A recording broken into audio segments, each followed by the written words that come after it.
நாகையில் பல்வேறு கோரிக்கைகளை வலியுறுத்தி நாகை மாவட்ட வளர்ச்சி குழுமம் மற்றும் விவசாய சங்கத்தினர் அறவழி உண்ணாவிரத போராட்டத்தில் ஈடுபட்டனர்.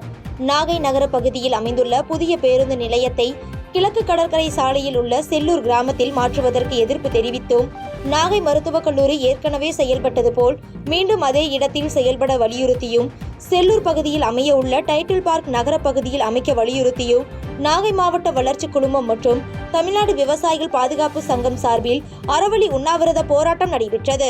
விவசாயிகள் இத்தகைய போராட்டத்திற்கு ஆதரவு கொடுக்கும் விதமாக பெரும்பாலான கடைகள் அடைக்கப்பட்டன.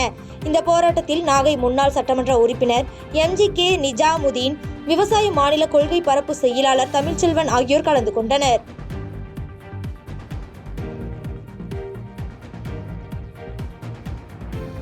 பாதகம் செய்பவரை கண்டால் நாம் பயங்கொள்ளலாகாது பாப்பா, மோதி மிதித்து விடு பாப்பா, அவர் முகத்தில் உமிழ்ந்து விடு பாப்பா. அண்மை செய்திகளை உடனுக்குடன் தெரிந்து கொள்ள இணைந்திருங்கள் இயம்நாடு தொலைக்காட்சியுடன்.